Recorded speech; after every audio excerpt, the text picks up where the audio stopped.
The story begins by asking if you want to experience a realistic second life. The game, God of the Imperial Kingdom, can perfectly simulate life in the virtual world. There you can embark on extremely dangerous adventures and battles. Besides experiencing the freedom of flight, you can also become a bald guy with a shiny head and marry an attractive girl. The game's headset is so good that those who use it even improve their health. At this moment, our protagonist in a wheelchair is watching about the game on TV. They say a new world will open its doors for those who start playing, and all our guy hopes for is that all those promises are true. His name is Luke, and he lives with his sister. His future was already secured with an excellent job and salary that he had. However, an accident completely changed his life. The impact even left the mark of Mickey.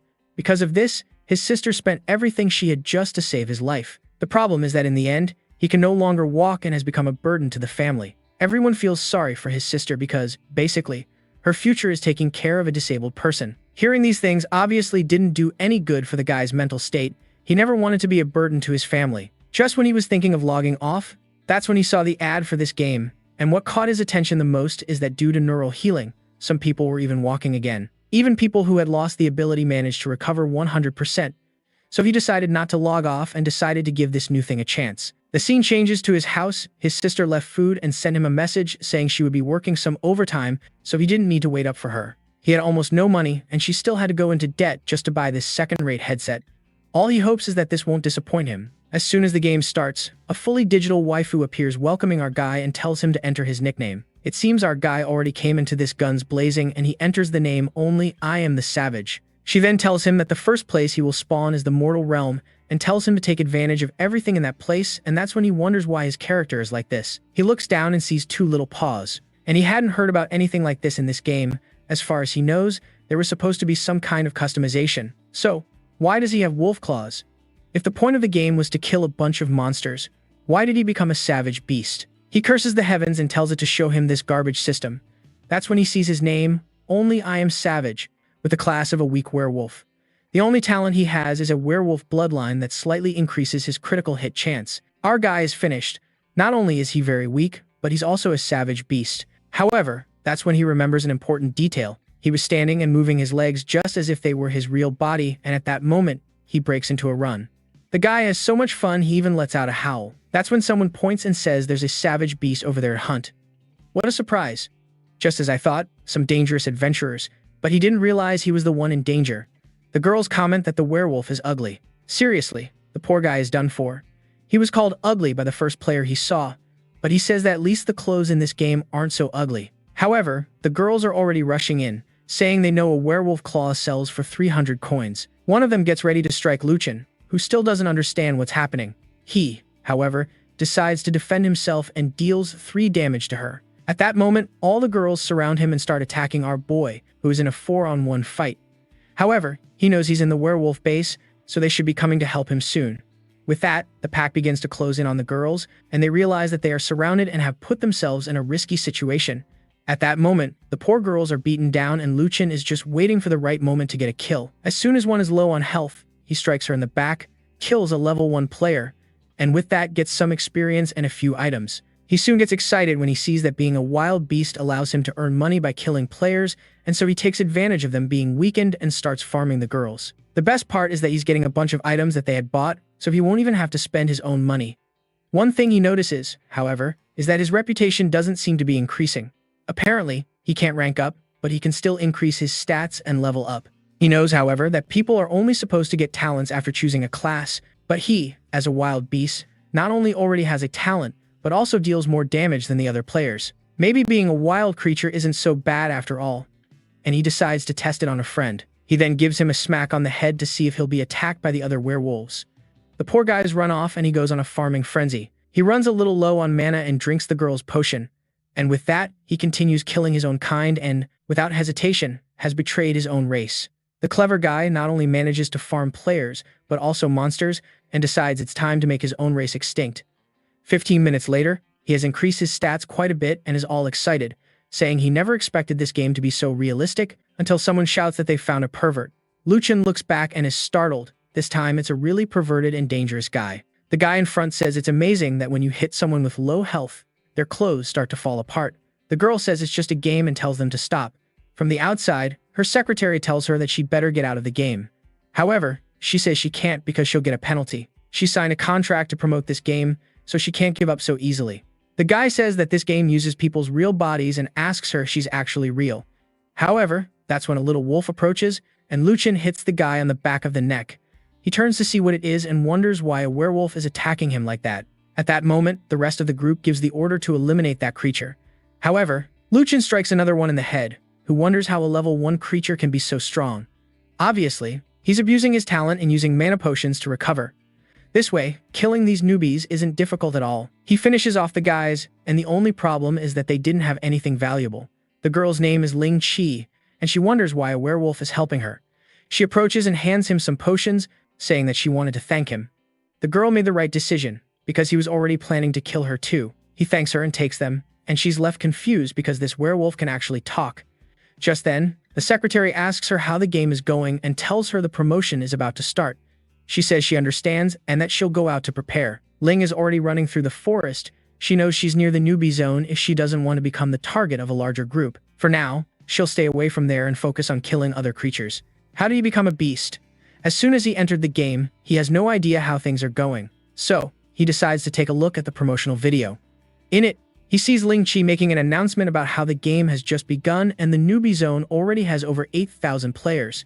He had no idea she was so famous and that there were so many players in that. In short, the wildlife is much better, since he can keep killing without anyone bothering him and, with that, he goes out to hunt his own kind once more.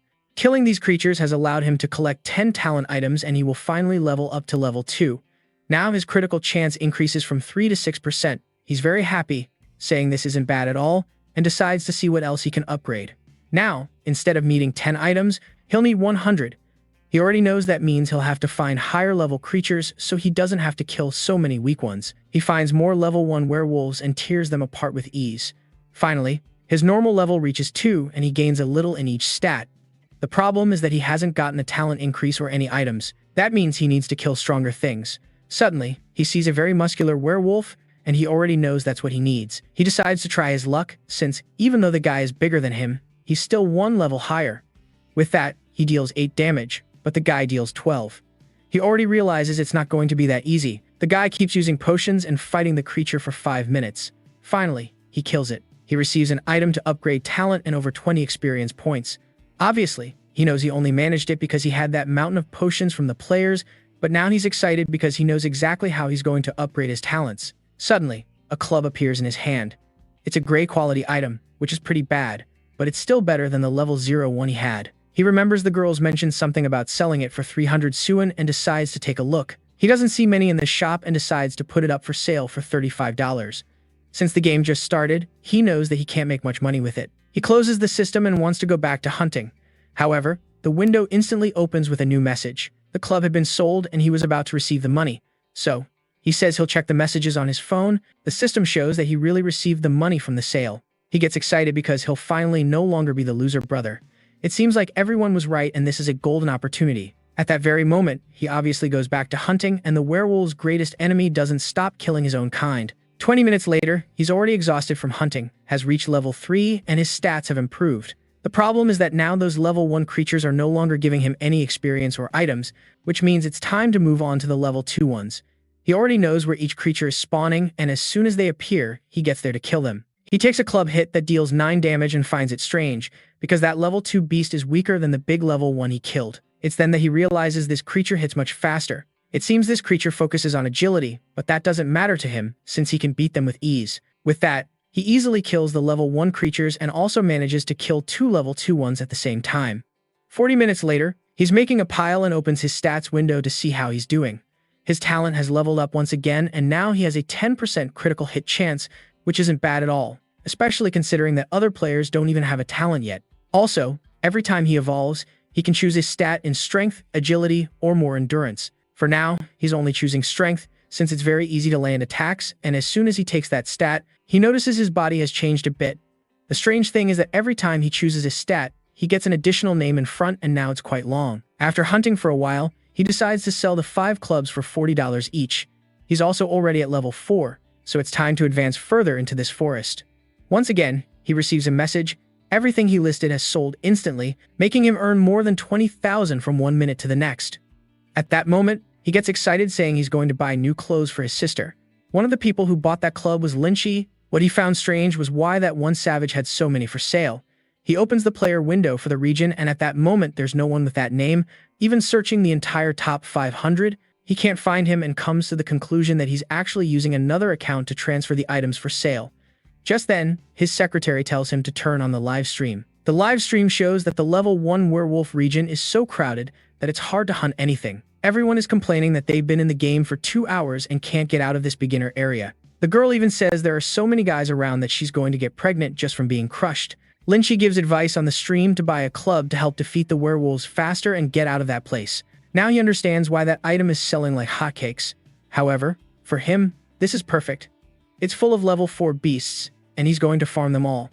With that, he continues to acquire talent, points, and experience. His evolution is going so well that even creatures of a higher level aren't proving that difficult, and he easily defeats a level 5 agile werewolf. At that moment, he receives another new club and decides to take a look at it. But this time it's an S rank 1, full of stats. It's not very strong because it's a beginner's item, but it's still very rare considering the amount of power it provides. It's basically a steal for a level 1 player. The question that arises is, how much should he sell it for? He then decides to check the forum for some opinions.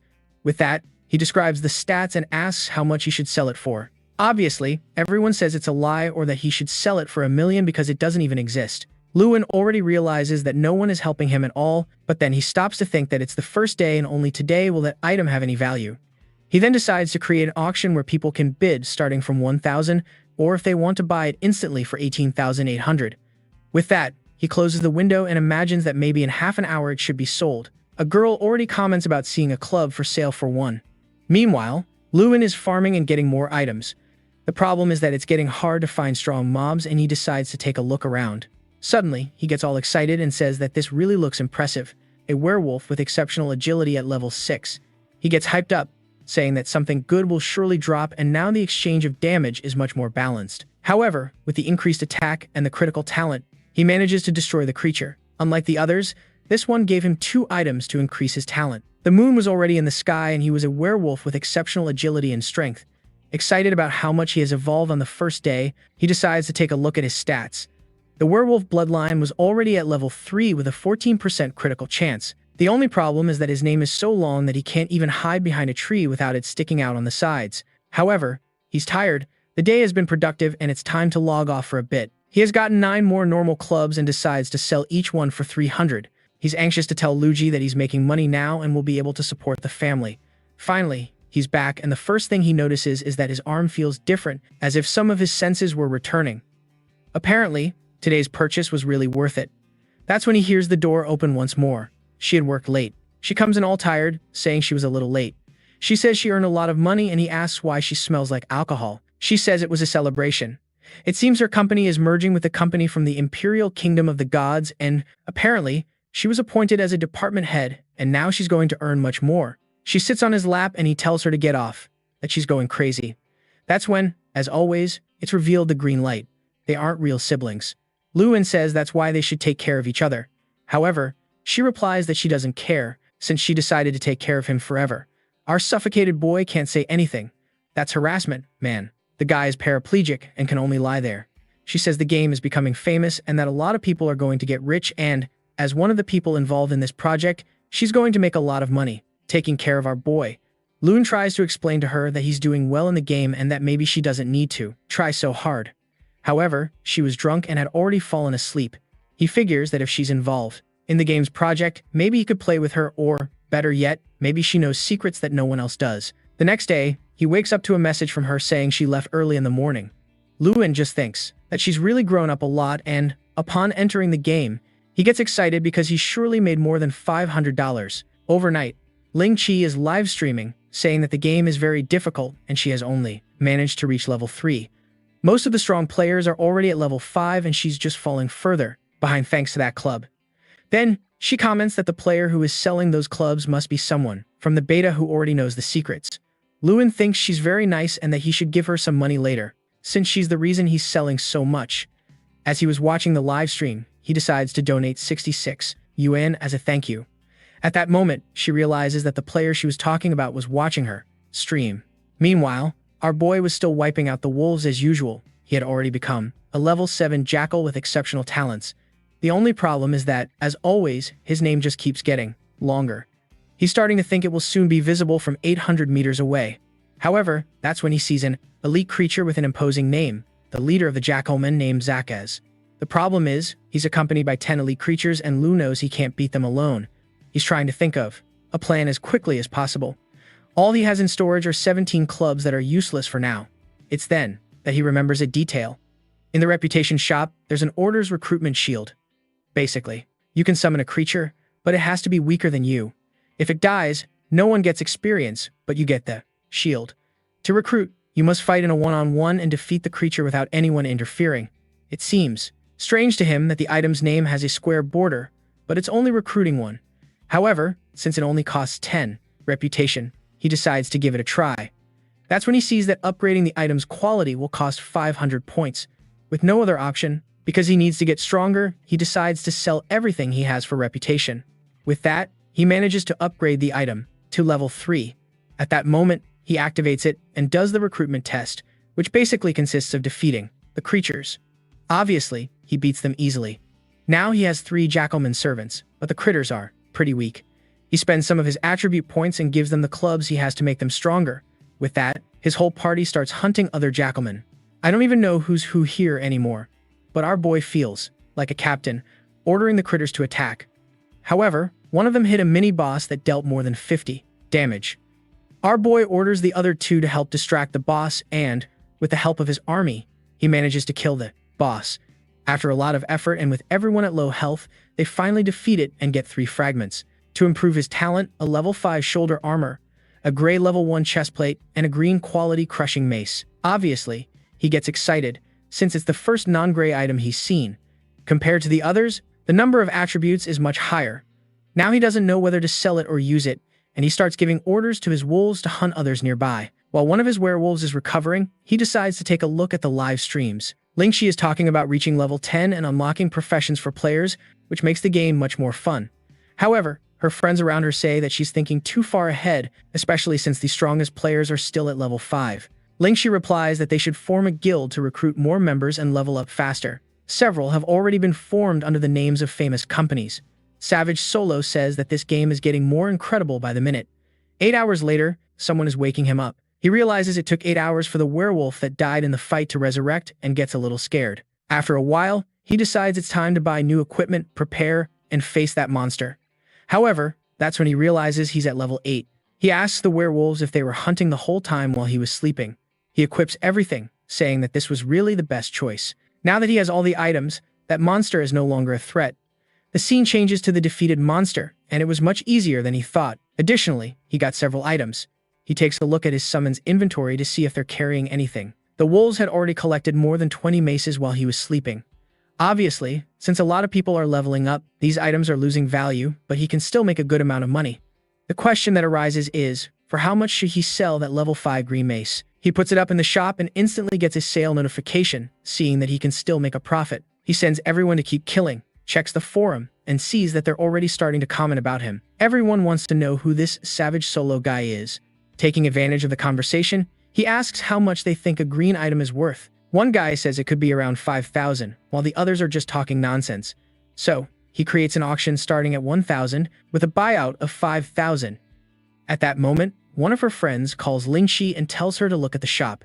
They see it's from the same person as before, and the secretary suggests that she should try to add that guy as a friend. Lingxi feels a little embarrassed, but says that maybe it's a good idea, and with that, she tells her to keep an eye out and to let her know as soon as that guy enters the live stream, because she's going to try to add him as a friend. Meanwhile, Leon is tearing through wolves trying to get to level 9.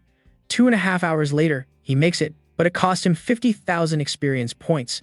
From level 9 to 10, he's going to need 100,000, which seems almost insane to him. But his attack has already reached 60, and he has more than 150 health, and that's when he sees his wolves fallen on the ground and an item in the middle of them. He gets closer and sees that it was 15 healing potions. However, he then notices a trail of potions leading towards the bushes. He doesn't even worry and picks them all up, thinking he's going to make a good profit. That's when he runs into some players who are convinced they found the boss of that area. One of them says to be careful of the shoulder armor and the weapon in its hand. It must be very strong. Our guy wonders if Rhyme looks like a boss. However, before he can finish the thought, the players are already coming at him saying they're going to make a huge profit. The The girl asks if he's sure it's the boss, and he says yes, if the savage can do it, so can they. With that, he charges forward saying not to be afraid and hits him on the head, dealing 1 HP of damage. The guy is a bit confused, saying that with his strength, that shouldn't happen. The whole party starts to wonder how many times they'll have to hit this boss to kill it. A very kind girl named Ba Ruyu tells them to calm down because they have plenty of potions. They decide to keep hitting it, hoping it will eventually die. Our guy is just standing there, realizing that this seems to be the minimum amount of damage someone can deal. He just doesn't understand why they're so motivated, thinking they can beat him like this. However, since they think he's a monster, he'll have to play the part. At that moment, he throws the first punch that takes 52 health from the first guy. A strike to the ribs takes away 100, and the guy can't believe it.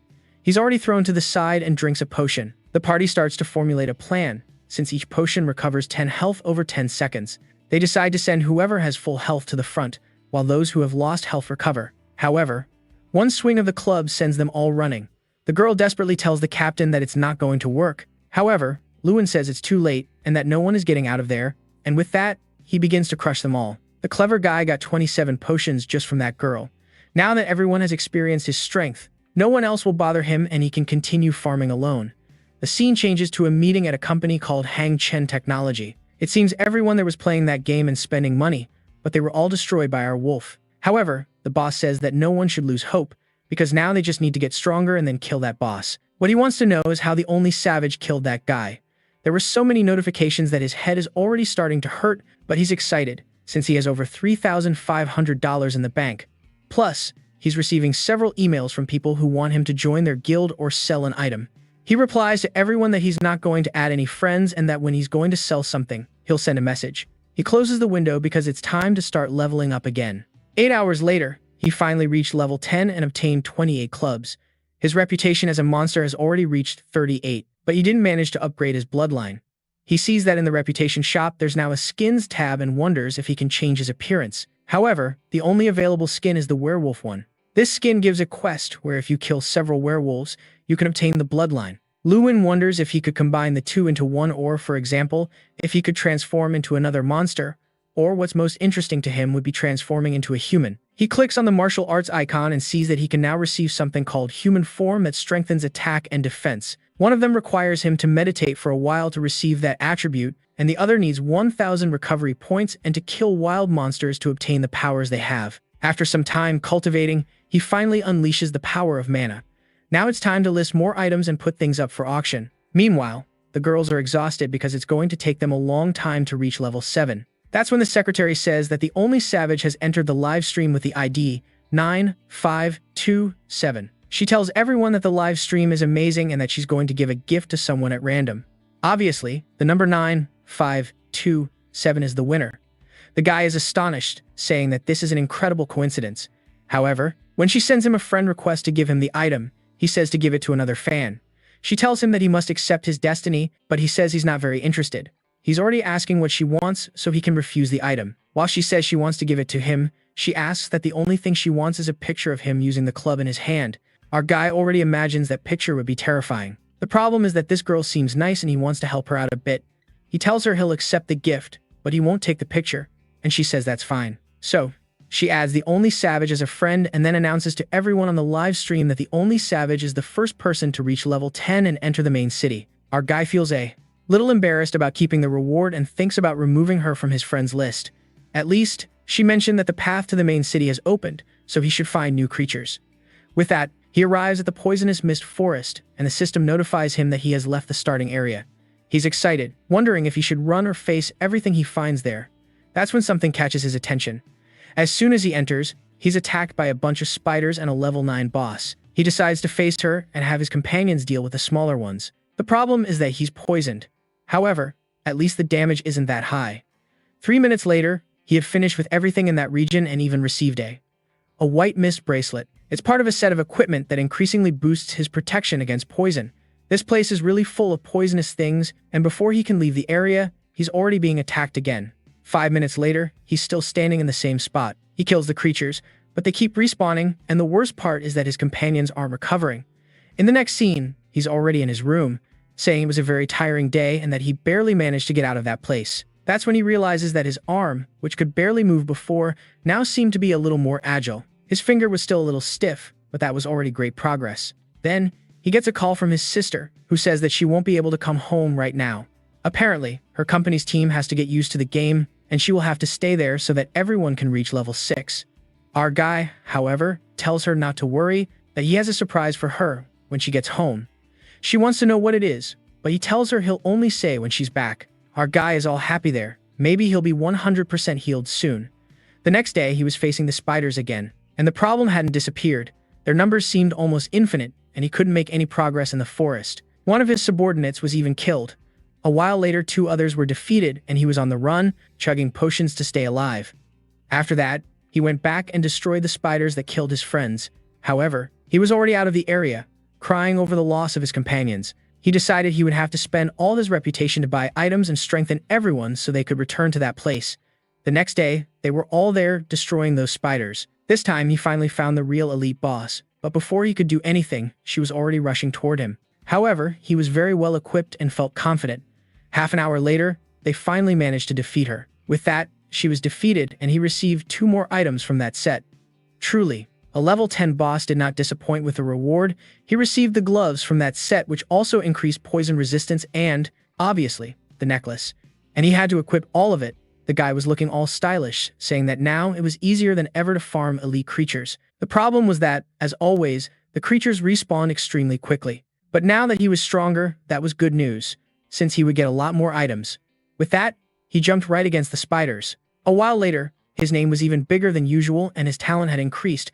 He now had a 19% critical chance for having killed over 1,000 spiders. He could buy their talent to apply poison. Now, all his attacks reduced the target's health by 1% per second for 5 seconds. He decided to upgrade that talent because it would be useful against creatures with a lot of health, and he started spending more reputation to get it to level 3. With that, the talent now drained 2.5% of their health. However, he looked a bit strange now, with half his body being a werewolf and the other half a spider. The advantage was that he was now much faster in terms of movement, but he really needed a skin to change that ridiculous appearance. It had been a productive day, and it was time to log out of there. Again, the people who always buy his items were sad because he didn't put anything up for sale today. He just didn't feel like it. He'll only put the poison resistance items up for sale when people reach that region. That's when he sees that people are already in the werewolf boss region, so they'll arrive soon at the forest. Inside the game, people are finishing off that boss, but Lin Chi tells everyone to be careful, encouraging the party, saying that if they kill that creature, they'll be the strongest party on the server. But then the secretary tells him to look to the side. There was a giant monster saying it came to save the Zakas. People didn't know why that monster's name was so big and why it was so fast. They tried to strategize on how to protect themselves and use some potions. However, one guy already jumped in and said the huge name was funny. It's just a shame that it was going to die so easily. Obviously, the attack dealt only 1 damage. The 2 girls already saw that it had over 2,000 health, so they didn't stand a chance. But the guys were still hyped up, denying it, would panic, thinking it must just be a tank, until they took a hit right in the chest. An attack with the spider's leg dealt 60 damage and also applied poison. The guys were in shock. Their friend who had 250 health disappeared in an instant. Luwen just shouted and asked what they were waiting for. And then the fight began with everyone being thrown into the air. The guys still wanted to face it, but their friends were already ready to give up and flee from that place. Ling Chi was nearby, and it was a shame, but Lun wasn't going to let her get out alive. He dealt her a 94 damage hit. The poor girl was losing another 60 due to the continuous poison. Our guy was all excited. He had gotten a bunch of potions. Now that all the players had been scared away, he had bought himself some more time to keep evolving. Meanwhile, in the city, everyone was talking about how that creature was terrifying. They couldn't understand how the strongest party on the server was wiped out in a few minutes. Because of that, some were so discouraged they wanted to quit the game. Everyone was saying that Ling should try to talk to the guy who reached level 10 and ask him how he killed that thing. She didn't want to, but everyone was calling her goddess, begging her. At that moment, he received a message from Ling Chi asking him exactly how to kill the Zakas. Luwen's plan was to monopolize the forest and then sell a bunch of poison protection items when the region opened up. So he told her that the boss doesn't always appear and that they should try tomorrow. She got excited and thanked him. With that, Lun prepared to go back to farming and even kill the Zakas itself the next day. It was time to go deeper into the forest. No one on the server knew what awaited them further in, and he came face to face with a level 10 python. His minions were just running away, and Luwen ordered them to start fighting. He realized that only those he had equipped with anti-venom items were managing to survive. The problem was that, just like with the spiders, there were many snakes, and no matter how many they killed, it didn't seem to reduce their numbers. The lucky thing was that the bunch of players had also left behind a ton of potions. 2 hours later, they were exhausted, but they were still fighting the snakes. With that, Lewin went home and went to sleep. The next day, when he woke up, he returned to the forest and, curiously, his wolves had continued hunting instead of logging out, and because of that, they all reached level 9. Once again, he was impressed that these minions were better than he expected. The creatures were so smart that they even knew how to take turns to recover health. That was perfect, since he didn't have to worry about the creature's level, as they would level up while he slept. The most interesting thing is that he now had enough reputation to buy the snake's bloodline. The snake's talent also applies a poison that increases as the person walks. He immediately levels it up as high as he can, bringing it to 2.5% of their health and increasing every time the person takes a step. Oh my god, but his character is also turning into an abomination. He realizes that he's going down the path of ugliness, but the important thing is to become stronger. One attack deals 93 damage and already applies both poisons, one that lasts 5 seconds and the other that lasts 60 seconds, and it increases damage as the target moves. He says they're going to go out hunting together throughout the forest, and with that, he and the werewolves continue farming a bit more. They finally managed to get out, or rather, they found something terrifying. The mistress of the round spiders, named Evelyn, sire, and she's a level 12 boss and the queen of poison. Luchin already knows that means she has a guaranteed item drop, but it's not going to be easy at all. He decides to take the risk and take advantage of the fact that there are no other monsters nearby. However, she gives him a lick and then spits out a shower of webs. He and all his minions are immobilized. Luchin frees himself easily, but the poor guys are all trapped. At least being free, he can go after her and starts dealing a ton of damage and applying poison. Although he's dealing more damage per second than she has way more HP, and the worst part is that she's decreasing his movement and attack speed. The advantage he has is that he can still escape and let the poison consume her. Meanwhile, the werewolves freed themselves and came back to help, but once again she prepared herself, and when he looked back, she had immobilized them again. Our guy already realized that the skill's effect ends as soon as they return, so he's basically alone. The only option is to go for a war of attrition. Half an hour later, he finally killed her and received a ton of items, 2 4-star materials, a green rarity piece of equipment, and a recipe for a blue rarity item. The item from the recipe is a superior blue helmet with a ton of stats. Additionally, the armor provides a lot of defense and a bunch of skills. He has no idea how much he could sell all of that for. Now that he knows she drops a blue item, he decides the best move is to stay in the forest and kill her several times. Half an hour later, she respawns, and he's surprised that the respawn time is much faster than he thought, and he immediately attacks her again to get more stuff. 10 hours pass, Luchin is exhausted, but he has obtained a massive amount of poison resistance sets. Soon, players will start suffering from the poison in the forest, and that's when he's going to profit. The reputation set for that area costs 4 mudos, which is quite expensive, but they're very strong, and he's already seeing that people in the chat are desperate because they're getting wrecked in that area. He notices that no one has mentioned the boss, so apparently they're still in the first or second part. He says that he's going to check out that cute girl's livestream and try to make a little profit. The poor girl is getting destroyed by the spiders, saying she's going to die again. Once again, she's back in the city, commenting that it seems they're going to need a lot of M's to defend against those poisons, but they don't know where to get them until she gets the idea to ask the only person who knows the secrets of this game. She sends a message to Luchin, asking him if he has some M's to help with poison resistance. Obviously, our guy has a lot. He tells her he has a full set, and she's in shock. She says she wants to buy a complete set, and he asks her, how many? She gets even more freaked out by him asking how many. The people watching don't want to believe that he really has more than one complete set to sell, and to test if it's true, she asks if she could buy 3 sets. Luchin simply tells her to open a trade room and send her the password. Meanwhile, she still can't believe that Renty has all of that. However, he places the 3 sets in the trade window and receives 21,000 gold. At that moment, she equips everything and feels powerful, saying that now she can easily survive in the forest. Obviously, our guy receives 99 messages from people interested in buying the set. So, he replies that he's going to hold an auction to maximize his profits. He decides to buy a female avatar just to host it without anyone knowing who he is. 10 minutes later, in a live event, he equips that attractive girl skin to run the auction, obviously, to make the most money. Even though it's a bit embarrassing to have to play like this, he does it all for the money. The first item is a spider set along with a helmet.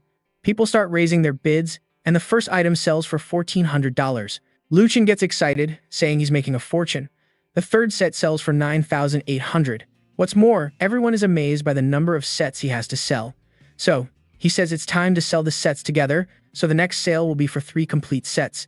Immediately, many people start to place bids. The price is already at 45,000 yen, and he asks if anyone wants to raise it. One guy says he loves the host and even blows a kiss. With that, the 3 sets are sold for $6,500. He announces a similar sale once more, and a guy offers another 45,000 yen.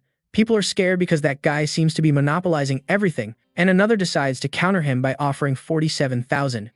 People from other guilds don't want to be left behind and offer 50,000.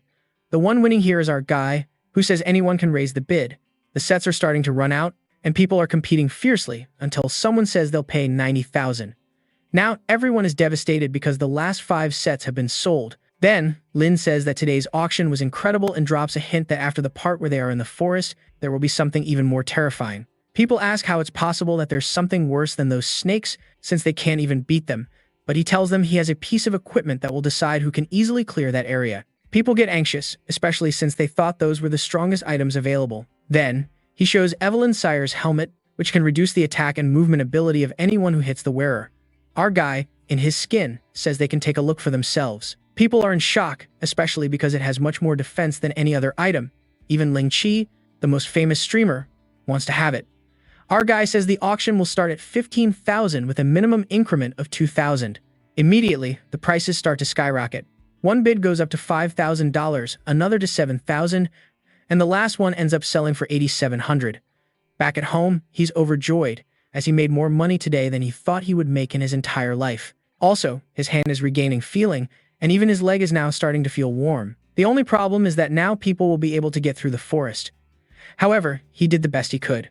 Back in the game, people are fully equipped and ready to advance. With that, the spiders from before are no longer a challenge, and Lin Chi is there with his dangerous set. The group starts farming some items from the spiders and then they go after the snakes.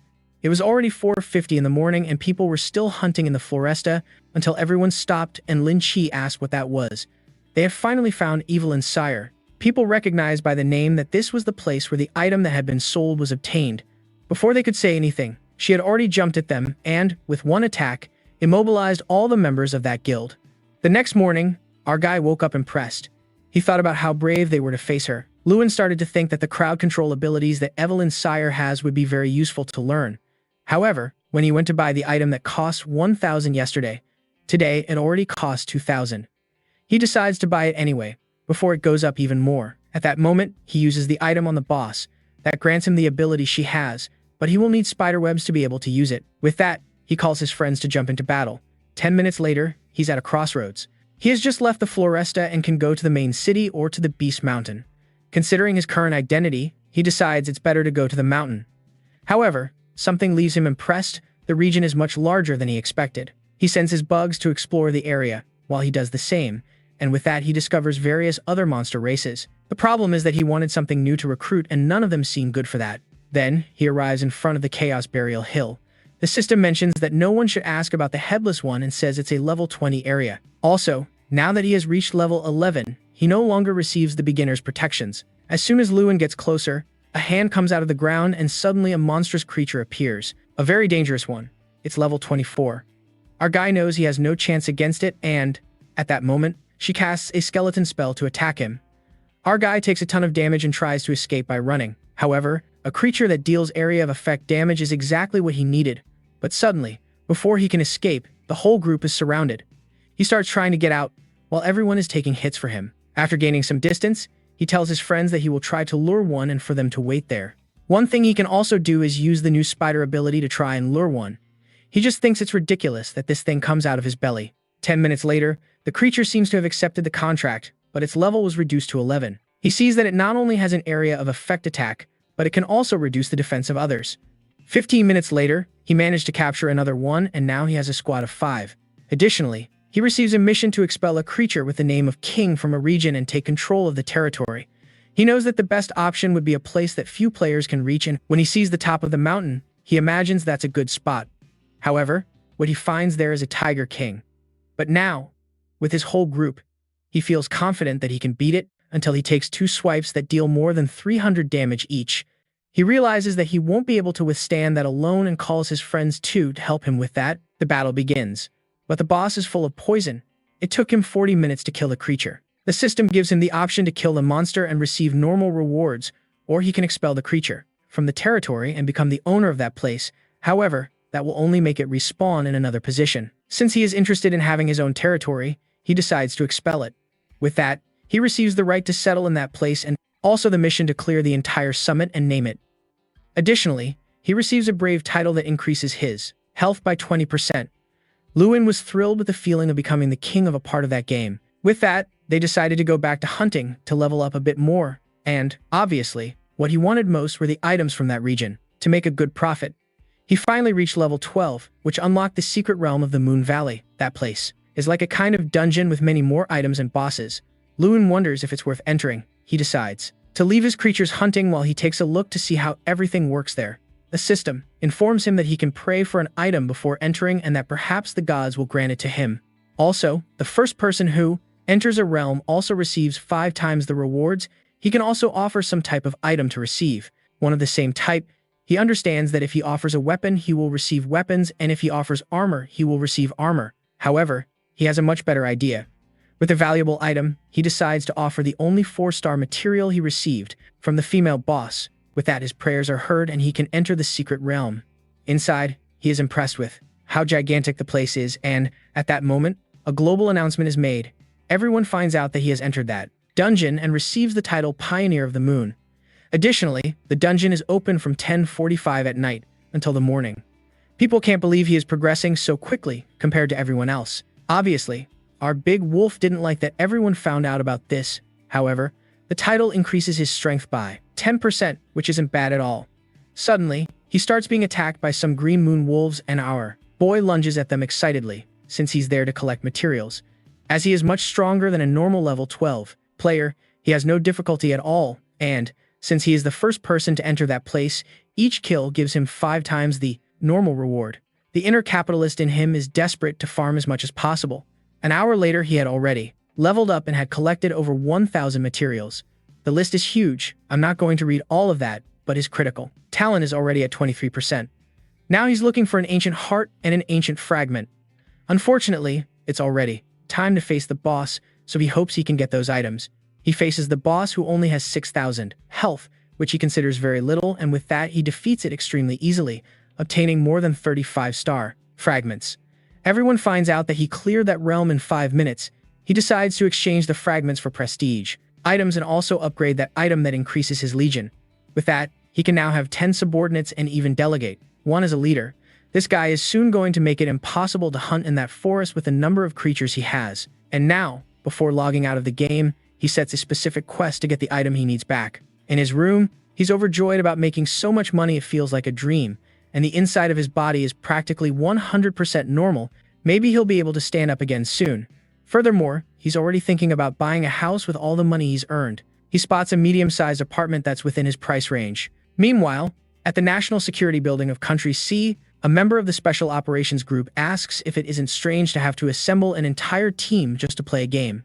However, a guy named Lin Hai says that the government and even the military are getting involved with this game, so they need to understand why. He speculates that there's something bigger behind all this and asks Lin Hai how his problem is going.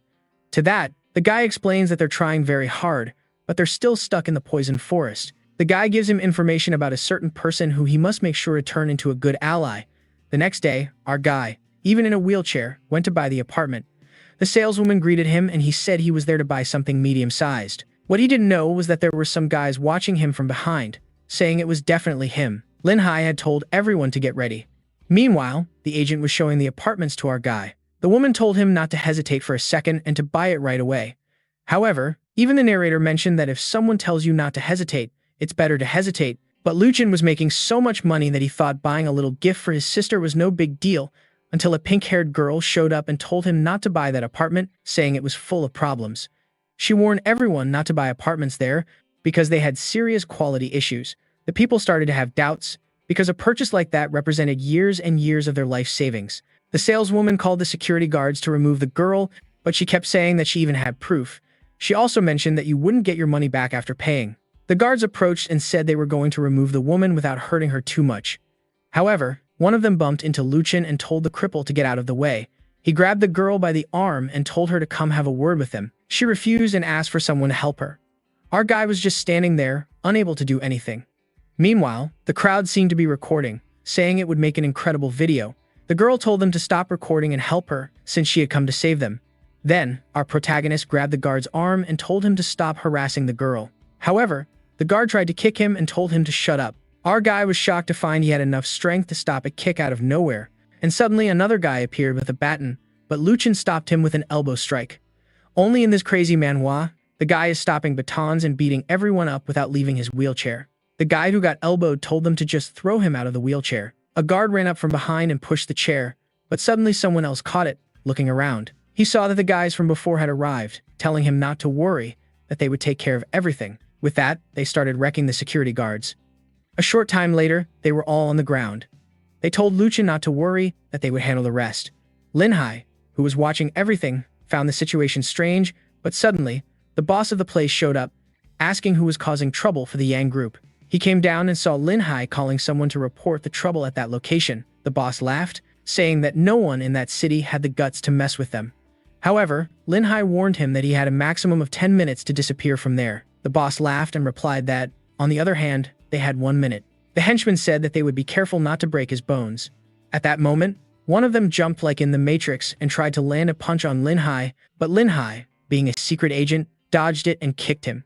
He even caught another one in mid-air with a punch to the ribs. Before the boss could understand what was happening, his henchmen were thrown backwards. Then, Linhai asked the boss what he thought of all that, and the boss said he was willing to pay compensation, but he also got a punch to the gut for being an idiot. Linhai said that they had offended a young master and would have to pay a heavy price for it. Around them, people were commenting that the guy in the wheelchair must be the son of someone very rich. But the girl in the middle said that didn't make sense, considering he had come to buy an apartment there. However, Linhai took advantage of these rumors to disguise the situation and say that the young master had returned to the family. Our boy decided to play along and said that he was willing to live a common life and buy any old house. 3 minutes later, the police arrived and the guy who was selling the problematic apartments, obviously, didn't get away with it. He left, scared by the supposed family background of the guy in the wheelchair. The guard said that everything had been resolved and Linhai thanked him. With that, he turned to the young master and said they needed a quiet place to talk.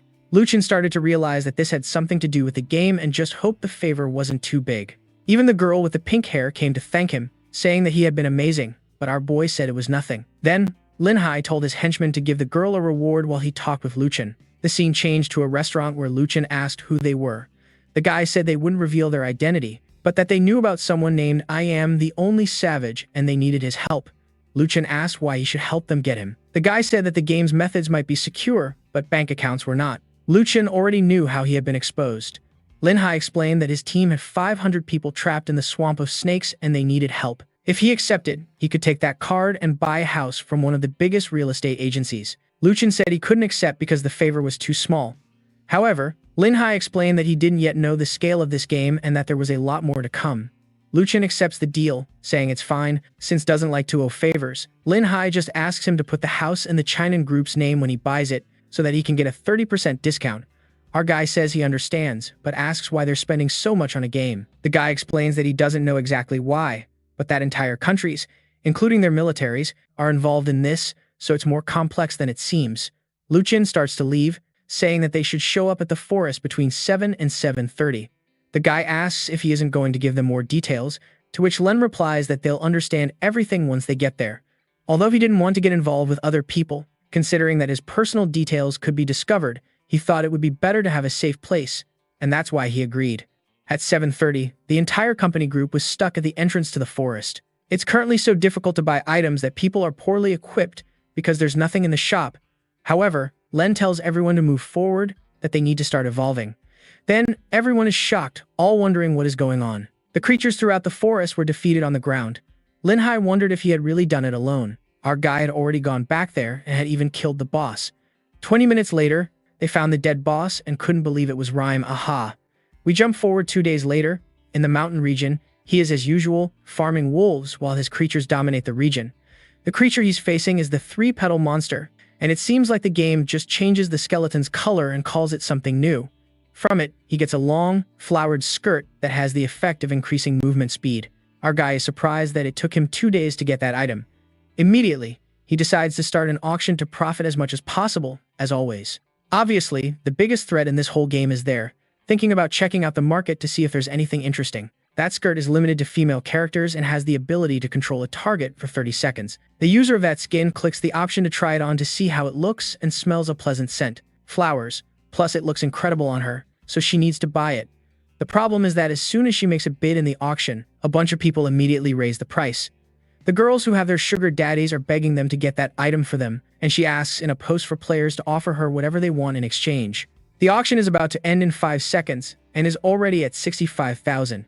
In the final seconds, a bunch of people, so many people, start raising the bid. She gets scared, wondering how many people want it. However, the item is sold to a girl named Fata Danka for 13,000. Lewin didn't imagine that people would compete so much for it, but for him, it's perfect. Besides, he's been farming the bloodline of the creatures of nature while he was in that region. With the new bloodline, he can see up to 400 meters away and a small plant sprouts from his head. With that, he enters a region he had been avoiding, which is full of fog. There lies the path of the Lost Eden, where it's common to get lost and the monsters trick you.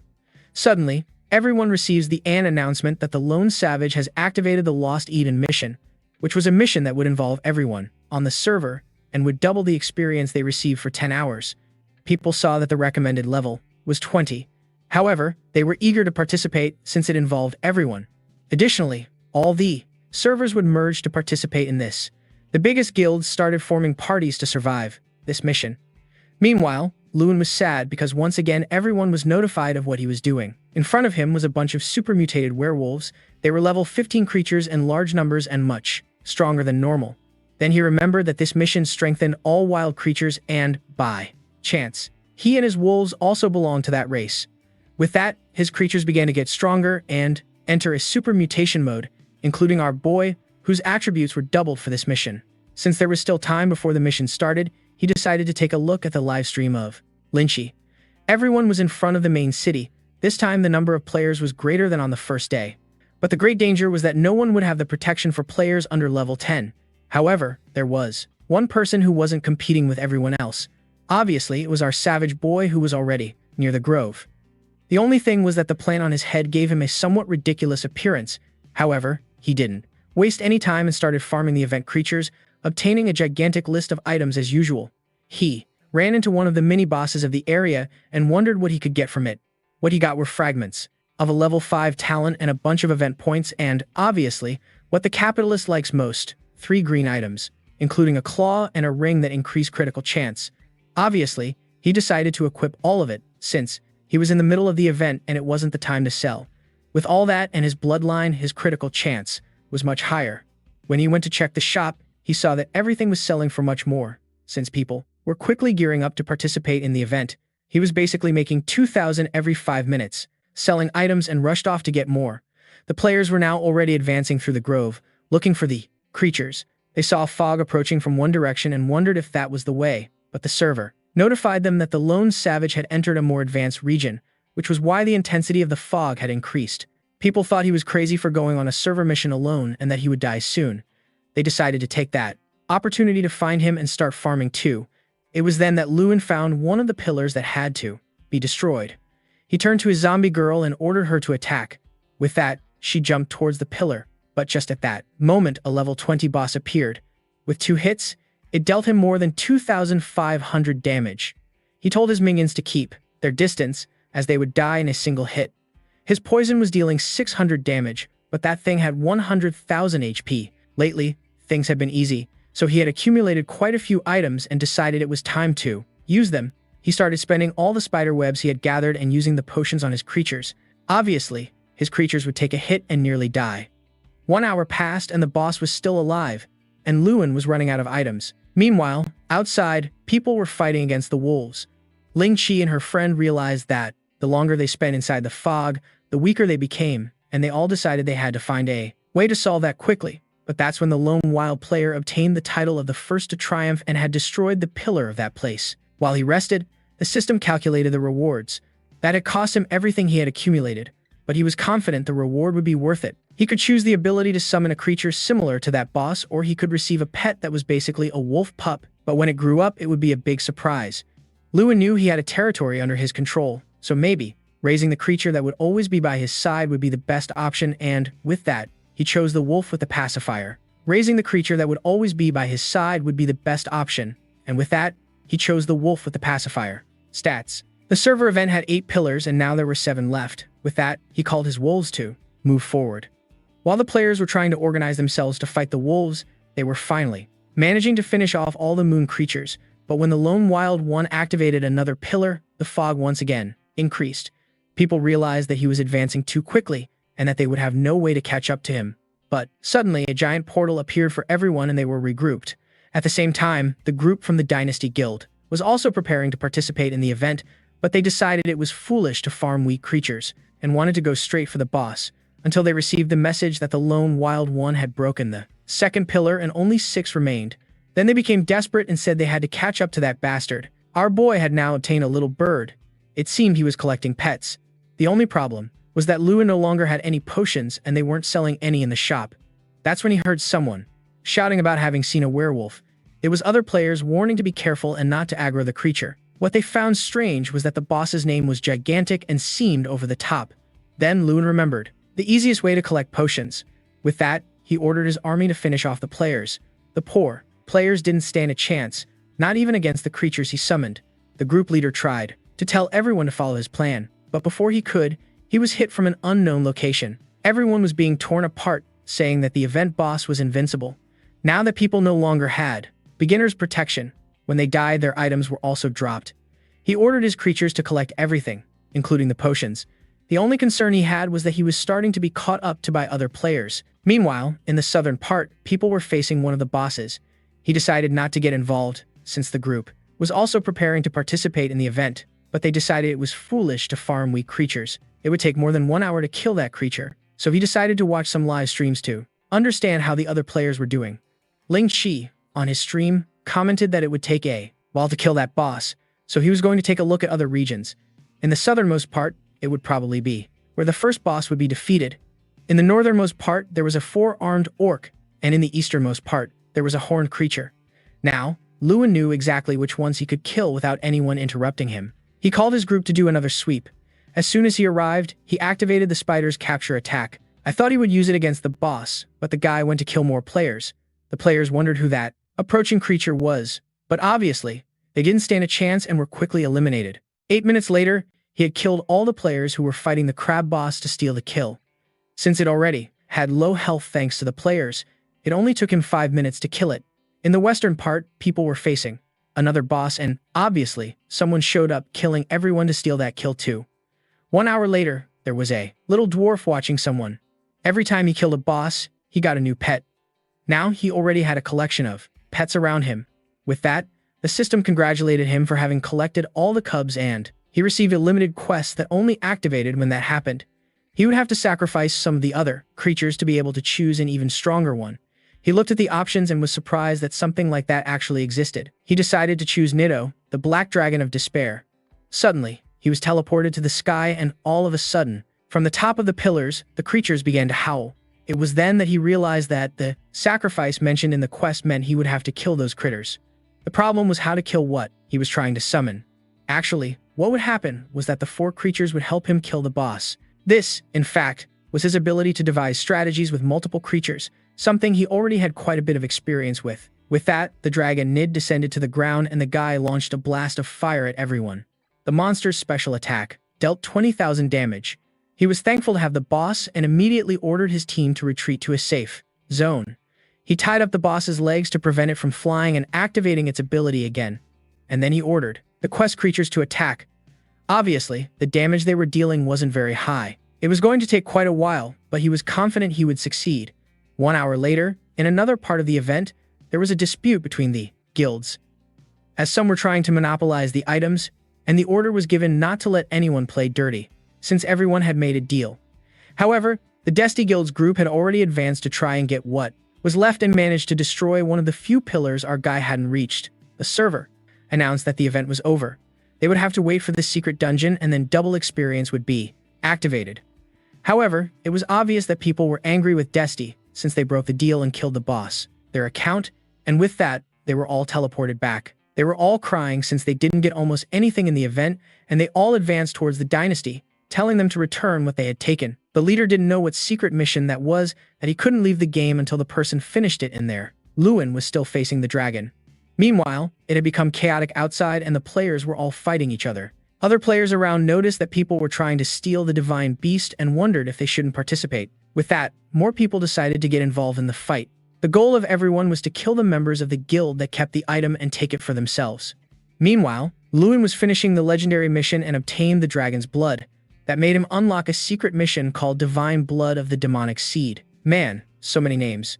And why did they mix the divine with the demonic? He would have to obtain 4 of the most powerful creatures in the game, and he already had one, which was the dragon, in addition to the 4 most powerful ones. Lastly, he had to complete some dungeons, and with that, he would receive a divine blood and a demonic blood. Lewin was startled.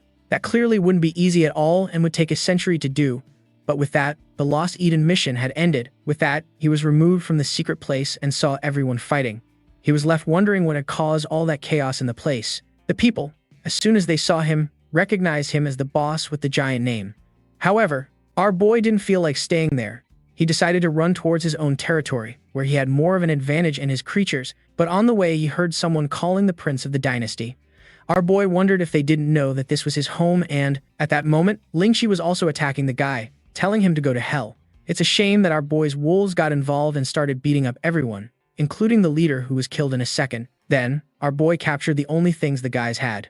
Now he realized that this Eden event was actually a huge PvP for these creatures, and the only thing he was missing was one of the few he hadn't caught, and he ran off, saying that if that was the case, he was going to monopolize everything.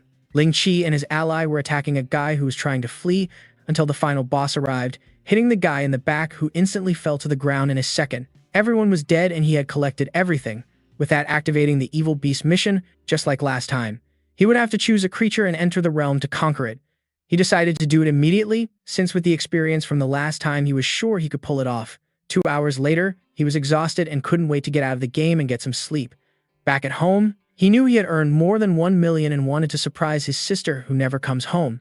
It was then that he looked at his cell phone and saw that he had 16 missed calls from her. He called and asked what had happened and if she had a problem. She said she just wanted to vent because the Dynasty Guild wasn't letting her team evolve. Our boy said that it would be great if he could help her. She said he didn't have to worry about it and that he could rest for now. He was avoiding telling her so that no one would involve the 2 of them and she wouldn't be at any risk. The next day, that darn thing was already walking. Wow, that helmet really heals, huh? He was at level 14 and was sure that with 3 more levels, he would be back to normal.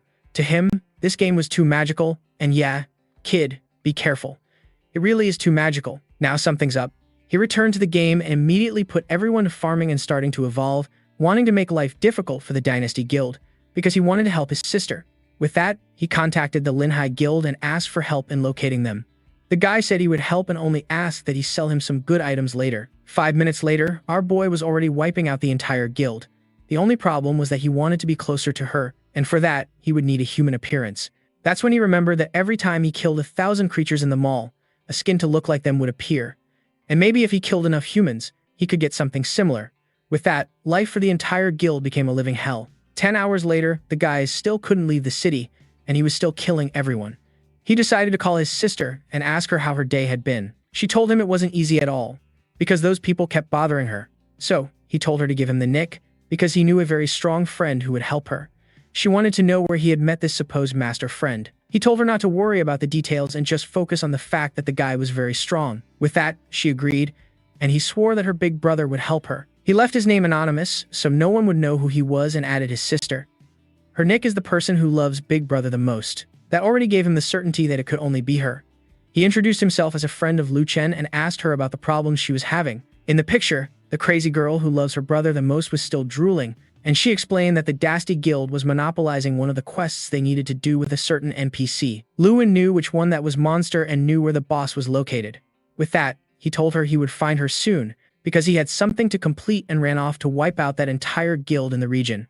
The people from Desti were there killing the boss, until they got a scare when someone came rushing in desperately. Our boy ran past everyone and was about to complete his mission. Obviously, the boss didn't stand a chance, and the only thing it dropped were some potions. Suddenly, he received an email with a video and decided to take a look.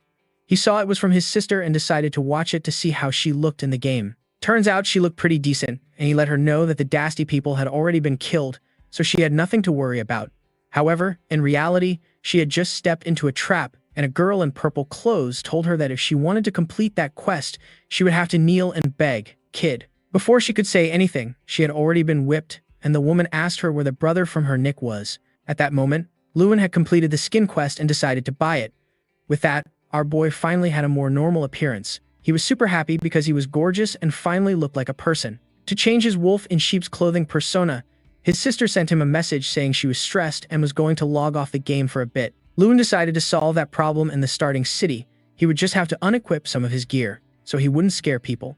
His sister took off her headset and was furious. However, her friend told her that she had no reason to worry, because soon their boss would return and get revenge for her.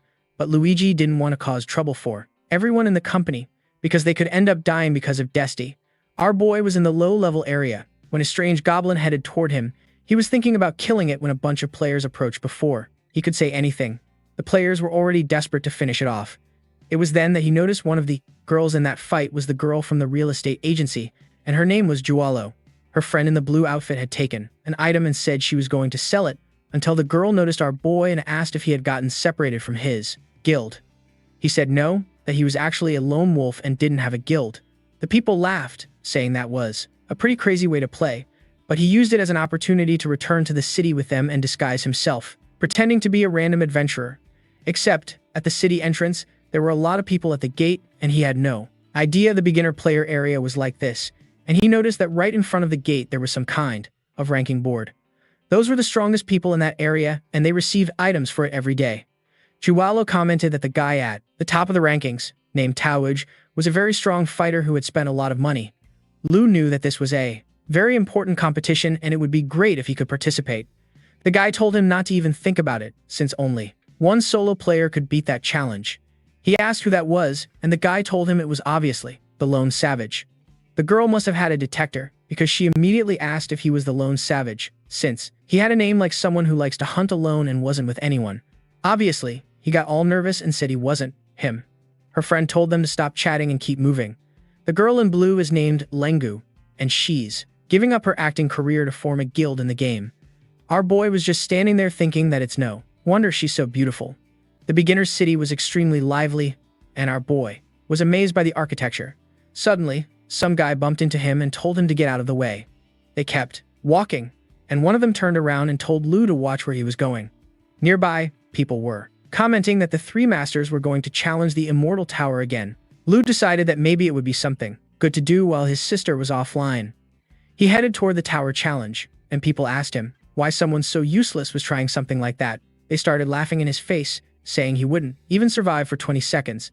However, he just walked up and said he wanted to sign up for the Immortal Tower challenge. The guys just said to ignore that crazy person and focus on the trial of the three great masters. The people in his new group were impressed, and the actress was curious about our boy's performance. 4 people who entered, 3 were defeated in 1 second. But Luing didn't disclose his result. Wallo felt a little sad that he didn't reveal it. However, Leng Nu just told him to pay attention to the other 3 masters and learn from them. The white-haired guy was excited, saying that this time he was going to break his record, and everyone outside said he was very good and that he would finish it in a maximum of 15 seconds. 2 minutes passed. People were impressed that the beginner had entered and hadn't come out yet. Leng Nu had no idea why his time kept increasing. He had already been in the room for 3 minutes and 11 seconds. The white-haired guy wanted to do the next challenge, but the game wouldn't let him in.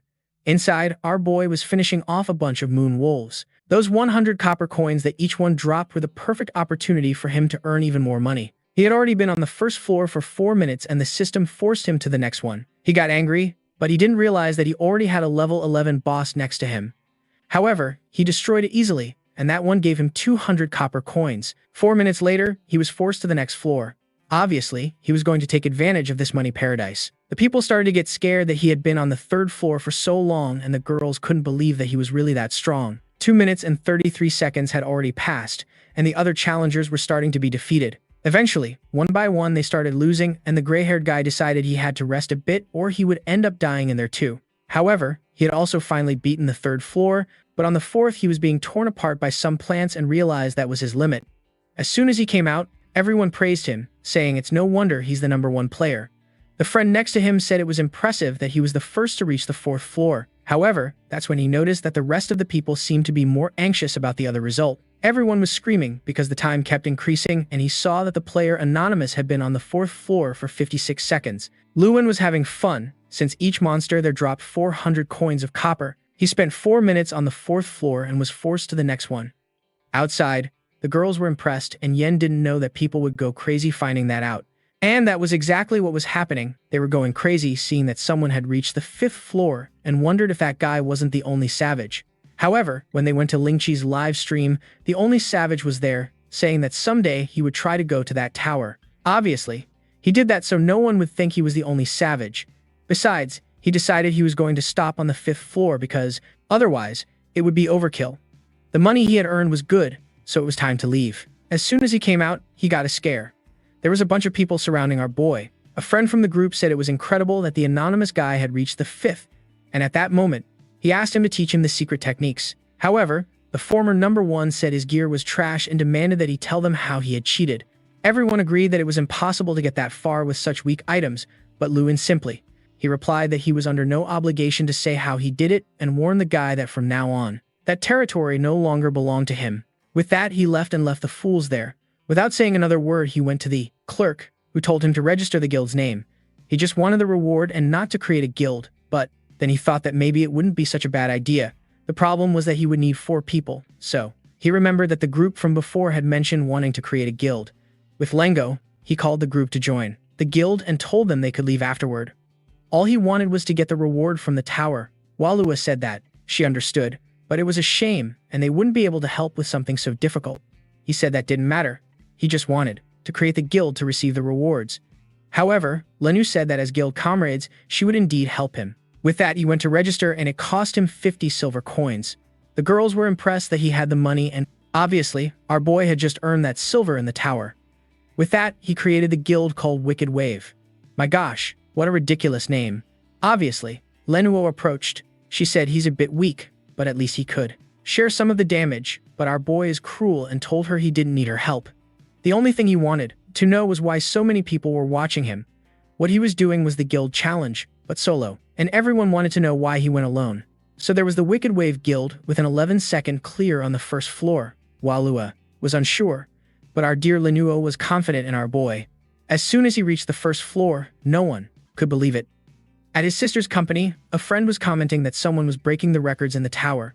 The sister asked if it was the lone savage and she replied that no, it was actually an anonymous player. She was left wondering who it was when the boss came in and said they were going to take down the people who were hurting her. They seemed motivated, saying that Ara's guild had a bunch of arrogant people and that they had to get revenge. The friend just said thank you. Meanwhile, our boy was clearing the entire guild challenge, winning all by himself and was already on the 3rd floor. The day was already starting to get dark and people were still standing out there without moving. As soon as he came out, there were still people there praising our boy. Lenuo said they should check out the place where they were supposed to establish the guild base. However, our boy just said he didn't have time for that and was going to go farming, but his friend was motivated because he was now an elder in the strongest guild of all. The strangest thing was that the strongest guild only had 4 members and they were part of it. Walua said that since the leader didn't care about the guild, they should manage it and make it grow with the fame he left behind. Lenuo seemed a bit unsure about that and said it was better to ask him first. With that, they sent the friend to talk to our boy, who was more interested in going back to farming. The guy told him that they wanted to manage the guild and I don't know what else, but Lewin didn't care much and just said they could do whatever they wanted with it. The guy got all happy, as it was a golden opportunity. Meanwhile, he was more worried about how his sister was there. The scene shifts to his sister's guild going to challenge the whip girl. The blonde leader approached and told the woman to step aside or they would have to take her down. However, she just laughed, asking who they thought they were. The leader wanted to know why she was causing trouble for a player from his guild. She said she didn't like the girl's nickname and her appearance, and that's why she decided to beat her up. The guy said that was ridiculous and ordered everyone to attack. However, she had a bunch of followers who immediately came to defend her, and worst of all, she was the wife of the Desti Guild leader. Louis asked what they were going to do, and the leader said to try and stay calm. He turned to the Desti leader and said they should end this conflict. However, the leader just replied that they were a bunch of trash and he wasn't afraid of them. The leader said there was no reason for this, but the guy warned that no one would complete the mission there. The girl with the whip said she would let them pass if they all knelt down to kiss her foot. Obviously, no one accepted that. The guy from Desti approached and said that in that case, they would have to settle it another way, and went straight for the captain, saying that that was the fastest way.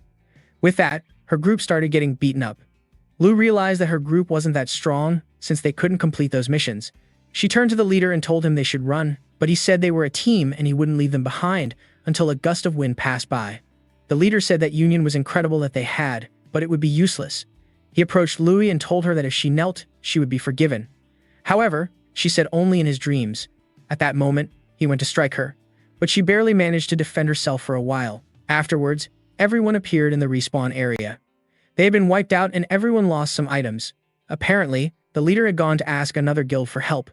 Louis saw that she had received some messages and decided to take a look. Obviously, it was our boy saying he was on his way, but she replied that it was crazy since the entire Dynasty Guild was there. However, he just replied that it was fine and that it wouldn't change anything. She was left confused, wondering if he hadn't understood what she told him. She tried to explain it better, but he just replied that you never know what might happen. It was then that her leader appeared and said that, unfortunately, the leaders of the other guilds didn't want to go against Desti. She said it was okay, and that for now, she would just kill some creatures to see if she would level up a bit. She knew that people wouldn't stay in front of that boss forever and decided she would leave that mission for the time being. With that, she told her group that she wouldn't bother them anymore and left. The group was sad because they wanted to help her, but unfortunately, they couldn't do anything until someone in a mask approached right behind Desti. He asked if they had killed the girl who loves her brother very much.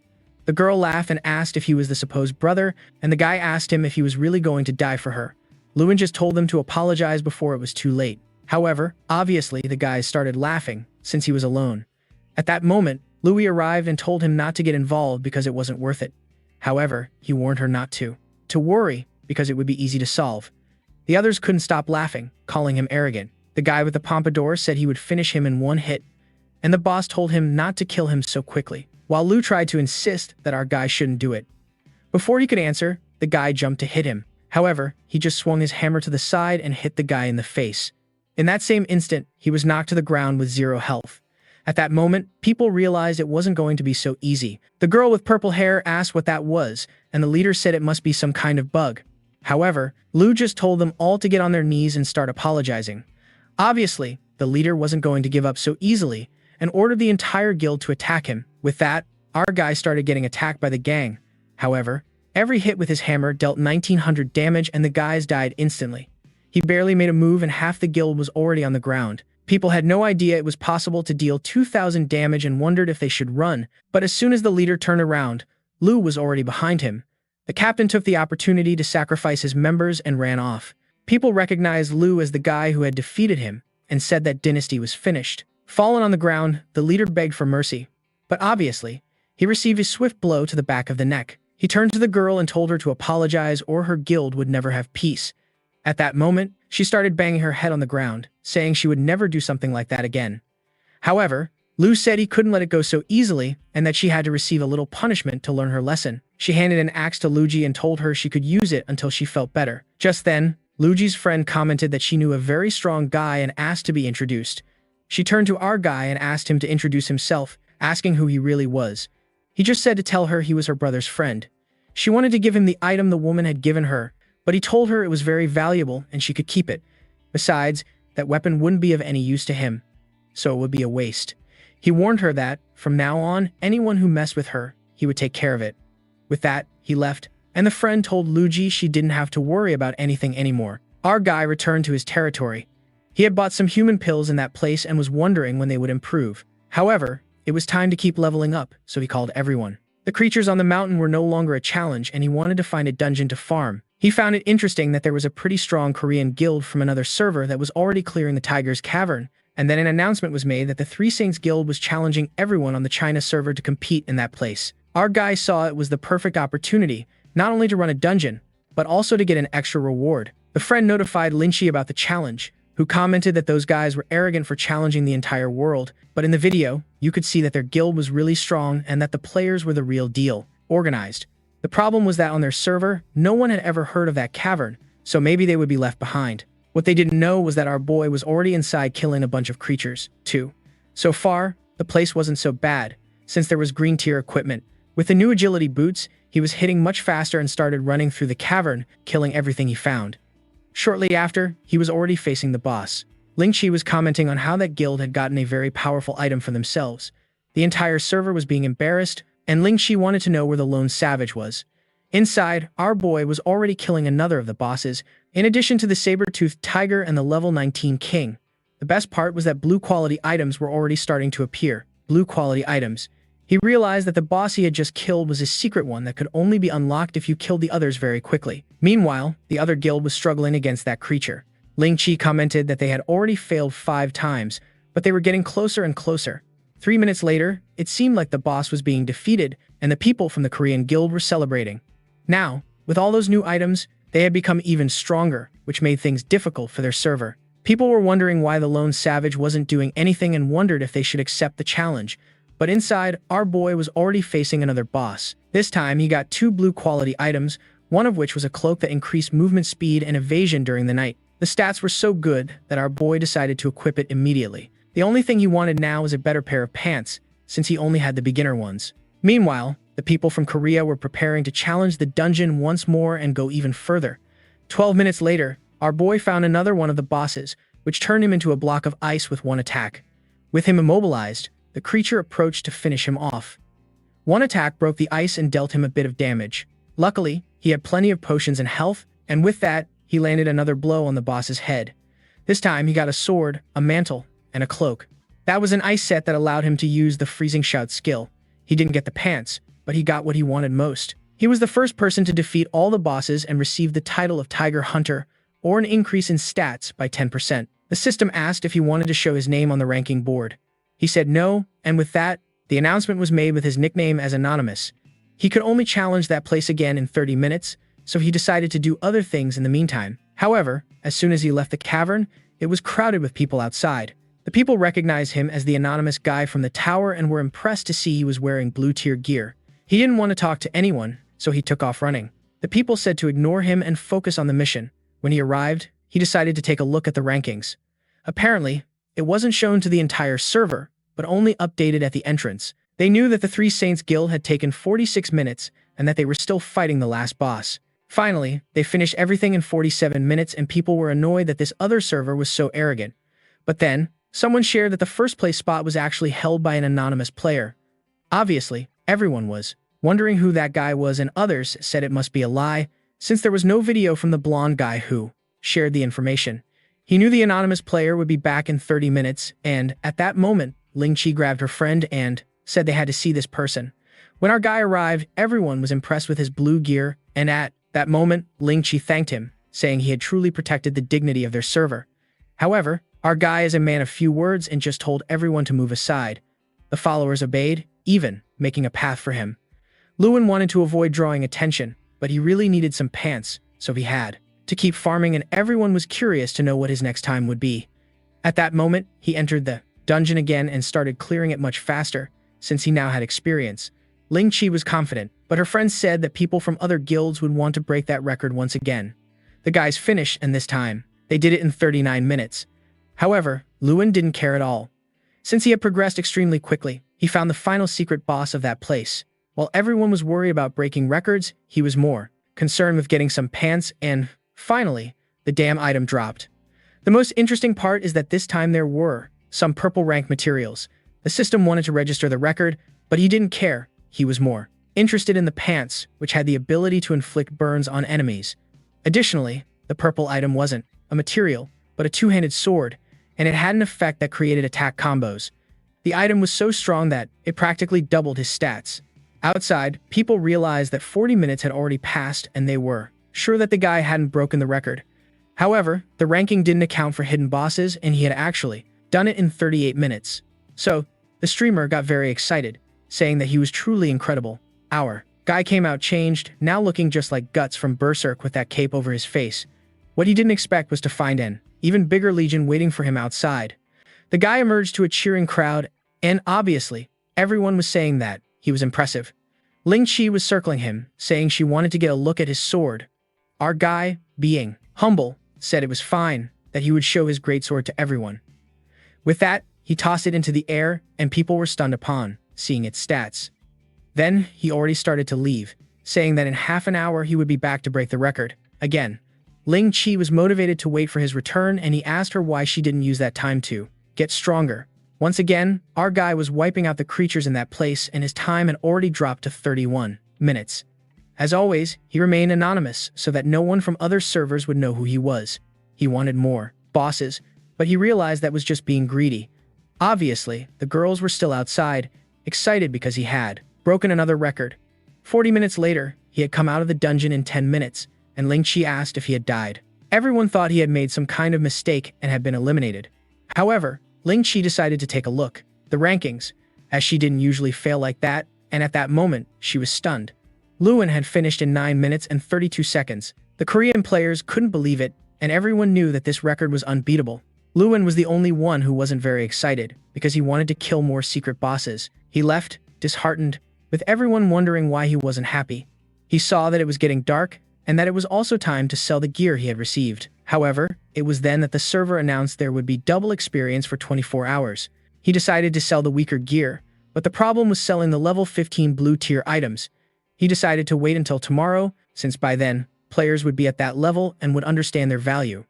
Besides, there were a ton of people who needed the materials he had obtained, and as soon as he listed a set of 7, it sold instantly. He hadn't imagined that those items would sell so easily and started listing everything. In just a few minutes, he earned another 500,000 coins. Now that he realized how much money he was making, he decided to change his plans and was already back in the dungeon killing mobs. That tiger's cavern really was the perfect spot. Suddenly, he gets a call. It was the guy who saved him at the brokerage firm, who offered to pay double the price, but only if he sold exclusively to them. Furthermore, he informed him that his identity seemed to have been leaked and asked if he wanted help hiding. He knows that with the amount of money he's making, his and his sister's lives could be at risk, so he asked for a place to hide, and Jinhai said that was fine.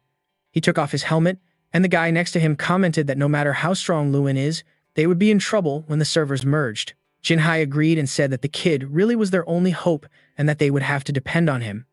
Anyway, the next day our boy woke up and had already earned 2.34 million from the total sales. Meanwhile, that group from Korea was gathering. Their plan was to prevent Lewin from entering the tiger's cavern, so they would camp the entrance. He organized a plan with the summoners on how they would do it, and people got excited, since no matter how strong he was, they were a large group. With that, he made an announcement and called on the rest of the server to participate. Obviously, people weren't happy with one person monopolizing everything, so they agreed.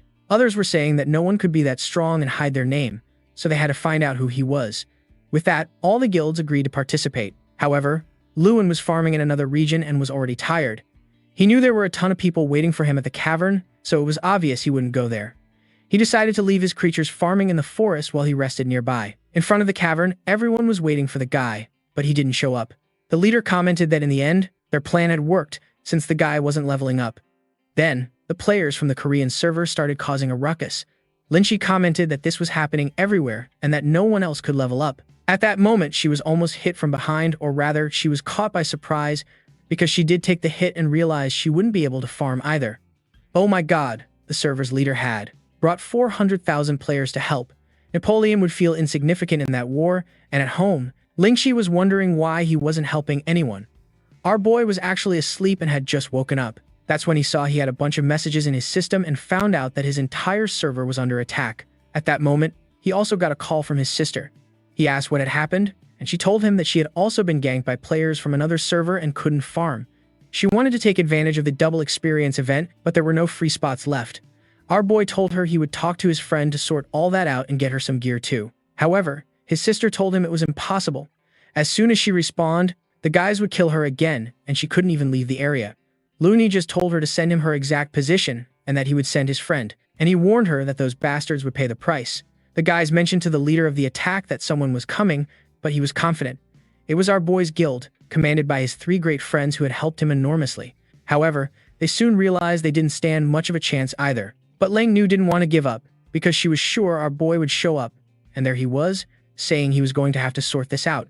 As soon as they saw him approach, everyone got stirred up, and the leader was already trembling and saying that this loon guy had arrived. He ordered the entire guild to attack him, saying that with so many of them, there was no way he could win. However, in a move worthy of Sword Art Online, no one could deal more than 1 point of damage to him. Our boy just stood there, saying nothing, until people started to wonder what was going on. His friends on the team couldn't believe he had so much defense, and the leader wondered if that was the difference made by someone who had divine beasts. But Lewin was tired of the situation and said it was time for them to pay for invading his server and unleashed a sequence of slashes, wiping out the leader's guild in a second.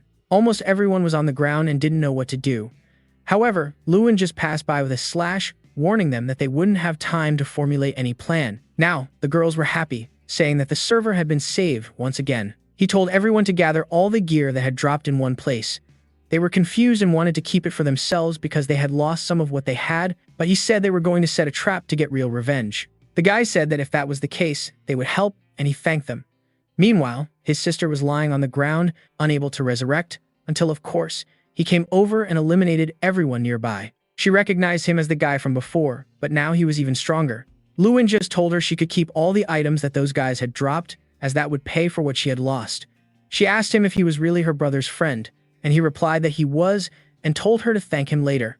And now it was time for him to go back to the entrance of that dungeon. When he got there, people had made a pile with all the items that had dropped. He even drew his sword from his back and told them to notify all the other servers and foreign players that there was a pile of items there for them. Obviously, people thought it was an exaggeration because there were enough items to equip an entire server. However, Lynchie said it was a great idea to truly see the power of those guys, so she decided to start her own live stream and showed off all the items, telling them to come and get them. The moment people saw the footage, they recognized the sword as Liu Qin's, and a short time later, they finally started arriving. She turned to the protagonist and told him it was his turn. He just told everyone to take the items and leave the area to avoid any risks, and with that, he stepped forward, saying he was going to kill the bastards who had ruined his server. At that moment, the guys went to attack him, but this time he was going to use everything he had. Easily, the guys were being annihilated, and from above, the leader of the Korean server saw that he didn't stand a chance, but Liu Qin wanted to know why they were there to ruin a double experience event. The guy replied that he was only so arrogant because he had the attributes of the divine beast. Obviously, Liu Qin wasn't strong because of that, but he thought it was a good lie, and the guy said that no matter how many he killed, their server would still be stronger. Since they were interrupting the event, Liu Qin told them they'd better compensate his entire server or they would have to pay the price. The guys replied that he was an idiot if he really thought they would apologize. So, our protagonist told them that in 5 days he was sure they would apologize, and he killed them, saying they would soon understand. As soon as people returned to the game, items were dropping to the ground, and the girls were impressed. But he said things weren't over yet and that he had matters to settle. Back at home, he decided to settle the score with them once and for all. The next day, 10 hours later, he invaded those guys' server to get his revenge. He knew that the Lost Garden of Eden was around there and that the event was going to happen. With that, he located the same pillar on that server and, at that moment, activated the event, and everyone was notified about the invasion. It was exactly the same thing that had happened on his server. They would have to destroy the 8 pillars and the entire server would participate. The people had no idea that he was actually the one who activated this event and they were eager to receive a divine beast. However, Liu Qin would stand near the pillar and wouldn't let absolutely anyone complete the quest. With no one to guide the players, they were confused, trying to find where this Lost Garden quest began. Until, after much searching, they found some wolves and the leader said to turn on the live streams, as they had to show the world how they would get that divine beast. On the protagonist's server, the girls were worried that those guys would become stronger. Everyone was excited, saying they would soon return for revenge. However, one of them asked why there seemed to be someone in front of the pillar, and then Liu Qin announced that to participate in this quest, they would have to get through him first. Obviously, everyone recognized him as the anonymous player and asked why he was there, but the leader said they didn't need to be afraid, as the fog in that place would corrode their equipment. And with that, everyone rushed him, saying he didn't stand a chance. The poor fools had no idea that in reality, as that mist strengthened the creatures, he was becoming even stronger.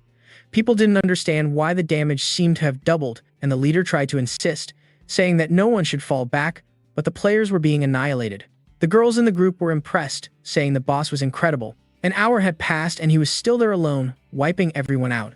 The leader brought a guy forward and seemed to want to negotiate. However, Liu Qin said that the time wasn't right yet. The guy was confused, but Liu Qin said he would only negotiate later, and with that, the guy retreated, saying he would be back. Our boy left his dragon there and told it to let him know if anything happened. Now everything was very easy, since the creatures had already taken over half the server, and the mist just kept getting thicker. The main city itself was in a dense fog and no one could farm at that moment. The officials from that server's guild came and asked him to stop. However, Lewin told them the time wasn't right yet. The leader told him to stop being a sore winner and get it over with, but Len just replied that they felt no shame when they ganged up to kill everyone in his region. The president of the largest guild there asked him what he wanted, and our boy just told them to get lost. The people didn't have many options and decided to see if they could gather a group to take him down, and with that, Ling Chi started a live stream with the leaders of that server, who apologized, saying they would never do something like that again. In addition to handing over a list of items our boy had requested in the meeting, the guys were devastated, not knowing how to put an end to it. With that, their leader went to apologize. Lewin informed them that the only apology he would accept was the 4 divine beasts from that place. The guy wanted to negotiate, but he said he wouldn't discuss it. Then he called his own group from the server. He would help them collect the divine beasts. After getting everything, the people celebrated that he was finally leaving. Our boy woke up at home, exhausted, since for those 2 days he had been playing non-stop. His left leg was almost at 100%, but his right still needed a few more levels. If that was the case, the only solution was to go back to the game and farm some more. Since he had accumulated a lot of points from the dungeon and this whole mess, he decided to do the most important thing: upgrade the Legion's order, which allowed him to have more creatures. Not only could he now summon 1 more, but all the others would also become 25% stronger, and he took the opportunity to equip everyone with the sets that were cheap on the other server. After 9 dungeons, it was time to start selling the rare items he had been accumulating, as people were starting to need them. He had more than 42 swords and decided, as usual, to hold an auction, since that's the way to get more profit. He used the guild's name to make a massive announcement about the entire sale that was going to take place, and the people wanted to know if he was going to sell that dual sword he always used. That night, he announced the start of one of his famous auctions, and as always, the value shot up quickly for an extremely rare cape he had acquired. It sold for 81,001, and along with another cloak, it sold for 100,000. So, he decided to take advantage of the crowd's excitement to sell the sword he was using. People already figured the price would be absurd, and in the blink of an eye, it was already selling for 210,000. After a good while, he had finally sold everything, and with all the items he got from the other server and everything he had farmed in the dungeons, he made a total of $2 million. The guy is like Neymar now. However, the most important thing of all was that his leg had finally healed. He immediately wanted to buy a new house for his sister and show her how much he had recovered. He thought it was wild that she was working every day, while he was about to buy her a house. A girl was trying to sell some houses, but an old man told her they were too expensive. The other saleswomen were laughing at her, saying that she always tried to use her looks but never sold anything, until our guy arrived and she was looking all sad. The others saw him and thought he looked poor, so you know what's about to happen. She approached him and asked what kind of house he was interested in. Our show-off wanted a villa right away and recognized that she was a schoolmate named Sobi. She said she would show him the house plans, but he said he wanted to see them in person. She asked if his car was outside, and he said he didn't even have a car. The women started to laugh, wondering how it was possible that someone without a car would want to buy a villa like that. However, the girl said he could get on her scooter. On the way, he revealed that he was Luchin. She said she had heard that he was in a wheelchair, but he said he was better now. A little later, she thanked him for buying the house and asked if he liked any games.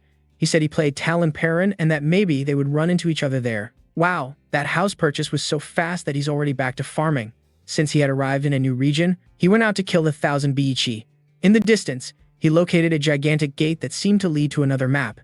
In front of it was the soul of a girl, saying she was miserable and needed help.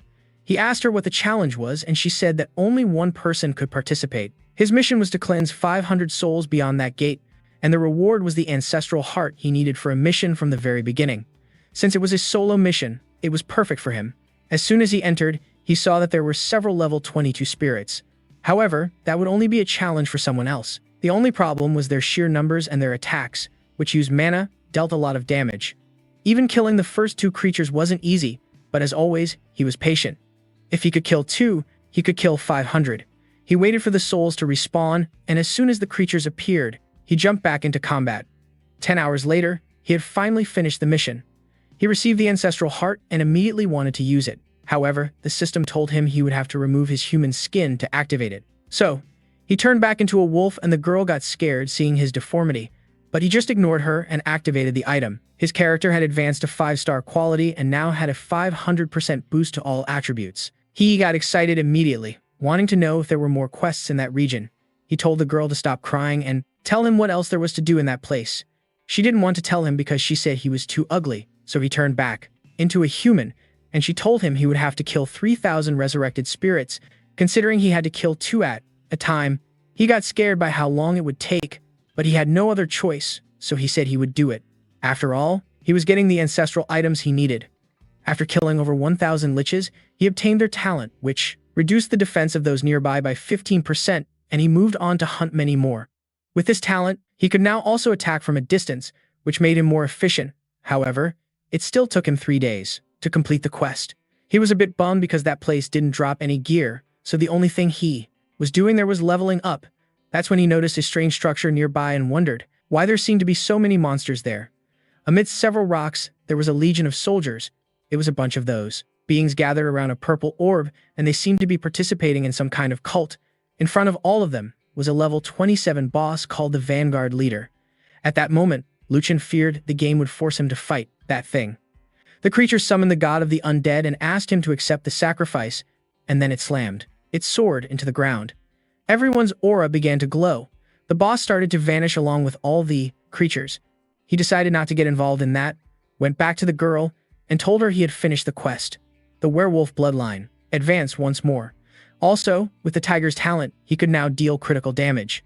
He asked the girl if she needed more help, but she said she had already asked for too much. The eager Luchin told her it was no problem, she just had to ask. For him, running into danger was his favorite activity. The quest he received was to stop the summoning that was taking place. He had to steal 5,000 mana points that were being generated in that formation, and for that, he would receive 10 pills that would increase his mana by 10,000. Since this was a stat he needed to improve, he obviously went. Immediately, he saw the formation and noticed that the dark boss hadn't been summoned, so he approached the center and began to cultivate, which allowed him to steal mana. The problem was that the boss had gone out for a walk and was now returning. The girl started praying that the boss wouldn't notice he was there stealing mana. Suddenly, as the boss got closer, its sword glowed. It sensed something was wrong and began to search for what was happening. Our boy had already stolen a good amount of mana and had fled. With that, he went to talk to the girl and asked for another quest. That's when she asked him to kill the boss named Cannabis. That was already too much, and he told her to find someone else. But she explained that, since he had stolen the mana from that place, the creature now had only 1/10 of its strength. When he killed the boss, the gate to Ragnar would open, which is the dungeon with a great quest. He remembered that the quest he had to do actually included this Ragnar quest, and he said it was fine, he would accept it. The reward was to receive the ghost pet Xiao Ming, which was of purple quality. Since it was a server unique, he figured it would be worth it, a lot. Apparently, the girl was going to help him in the fight, so he asked what skills she had, but before she could answer, she had already flown off. He decided that since he had no other choice, he would have to follow her. There, in the middle, was a red ball of energy. He asked if that activated the formation, but she told him not to touch it. He asked why, and she wanted to know if he wasn't familiar with divine orbs. It contained an immense amount of power, and if he touched it, he would be killed instantly. He said that the priority, then, would be to kill this cannabis creature. For the moment, the knight was just resting there. He told the girl to get its attention so he could strike, but she warned that if she took a single hit, she would be destroyed. He then asked what she was even there for. She replied that the boss was 10 times weaker, and she was even weaker than that. Chen said he understood, and that he would only do it because he stood to gain a lot, and at that moment, he lunged at the creature. He unleashed a flurry of attacks that dealt 1,600 damage. Considering the creature had 30,000 health, it should be pretty easy. However, suddenly the creature began to rise. The girl told him to be careful because it was going to use a counterattack technique. Our boy got excited, because if the creature had that skill, it meant he could get it too, and he lunged toward it, saying he would end this now. But the boss unleashed the slash it had prepared. Our boy narrowly dodged it, and if he had taken that hit, his health would have dropped to 0. He took advantage of that the time the boss was recovering to deal a bit more damage. Meanwhile, the girl was giving him tips on the skills the boss was about to use. He was impressed that she actually knew all of its fighting patterns, and just then, the boss raised its sword to end it all. She warned him that the only option was to run. They both had to make it back to the valley's entrance or die there. The explosion swept across the entire area, and Chen thanked her for being right once again. What he wondered was how other people could possibly beat that. 8 minutes passed, and he was still dodging attacks, unable to finish the fight. Just then, the girl opened her arms and emitted a golden light. All the energy he had expended seemed to be recovering, and he lunged forward to deliver a final attack. With a tiger slash, he struck the boss. Finally, the boss fell to the ground. Cannabis had been defeated, and he received a mystic rank technique called Rain Sword Conversion. Additionally, he obtained the key to the Gate of the Dead. The girl appeared and thanked him for everything he had done and asked if she could stay with him. Our boy agreed and said that was fine, and he received the unique purple deity pet, Xiaomin. He didn't expect her to be the boss and asked to see her stats. Her greatest advantage was invincibility. As a spirit, no one could attack her, and she could also possess certain bodies and grant buffs. He then asked what the key was for. She explained that it was for a level 50 dungeon that was nearby. He said that if it was level 50, he obviously couldn't clear it, and asked what the fragment was used for. She explained that those dungeon fragments could be synthesized into other essences. A while later, he was back at his house, and his inventory was full of items. Plus, he had already reached level 19. Meanwhile, in the city, Lennon was fighting against the former rank 1 player. She dodged an attack and punched him in the face. The crowd was impressed by how much she had improved. The guy said she wasn't half bad, but that he was tired of playing around, and with that, he landed a blow right in her midsection. He didn't hold back and launched a combo of attacks to see if he could finish her off. Len was defeated, and he apologized, but said she was still trash and warned that this fight proved that her guild was truly terrible. Len replied that it was fine for him to call her trash, but why was he dragging her whole team into it? The guy said it was because he was the leader of his guild, and she was the leader of hers. She replied that she would never tarnish her guild's honor, and would leave if that were the case. The guys taunted her, saying they wanted to see her quit. She apologized to her friends, saying she didn't want everyone to be embarrassed because of her. But just then, someone appeared and asked when he had given her permission to leave.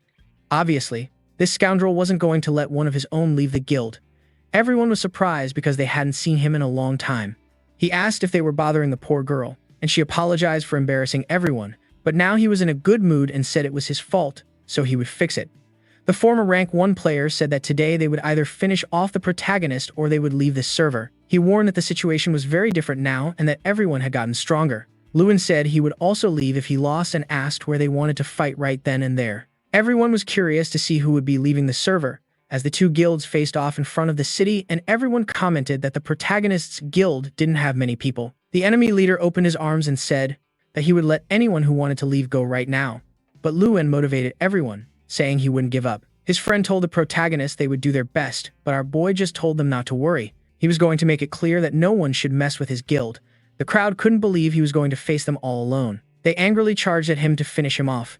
But what they didn't know, obviously, was that Lewin was much stronger now. After the spirit quest, people watched the fight from a distance, a little unsure if he would actually win. The enemy leader said that today our boy would disappear from the server, but our protagonist just replied that it was impossible and unleashed a double slash with his swords. It was an area of effect attack and dealt more than 1 point of damage to everyone in its range. The enemy leader had never seen such a powerful hit and wondered how it was possible for someone to deal so much damage to everyone at once. But our boy didn't stop and started wiping out the enemy guild before their leader could even do anything. All the members of his guild were already on the ground, and the next second, he fell too. The crowd didn't know Lewin had such a powerful area of effect skill, and the boy was relentless, hitting the bodies to make sure they all died twice. He just found it strange that no one from his guild seemed to be cheering him on, but the truth was, they were just stunned, wondering if this was really possible or if he was using some kind of cheat, some kind of hack. At least one thing was for sure, no one would want to face his guild again. Then he thought he knew how to leave an even clearer message and headed to that same tower where he had last stopped on the 5th floor. He easily passed through the first few floors and this time decided to go as far as possible so he wouldn't have to return. He completed the first few floors in less than 10 seconds, and Ling Chi commented that he reached the 5th floor in under 13. People were worried if he could really get past the 15th floor. However, Len was so sure of his ability that she was willing to make a bet on him. On the 12th floor, it was the first time he didn't kill the enemies in a single hit, and a short time later he finally reached the dreaded 15th floor. Len's friend said that everyone suspected he was using some kind of cheat, but the smitten girl insisted it was impossible, that the guy was just very talented. A second later, he was already on the 16th floor and they celebrated, knowing that no one would attack their guild anymore. However, now people wanted to know when he would actually stop, as he was already on the 17th floor and the next second he was on the 19th, reached the 20th and killed another enemy with ease. However, he decided to pretend he was having difficulties and left the tower. People were impressed, thinking that the 20th floor must have something truly terrifying. At that very moment, he decided to go do the guild challenge. It was the only way to get ascension crystals, and he knew that until level 100, no one else could do it. People were already giving up on the idea of ever trying to be stronger than him. A while later, Len was thanking our guy. He said they didn't need to worry, that as a leader he would help everyone. He would only keep the spirits and distribute the rest.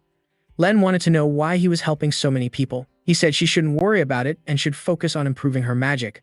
He asked her to send him a friend request and told her that if anyone ever hurt her, she just had to call him. She became very happy that the leader hadn't forgotten about her.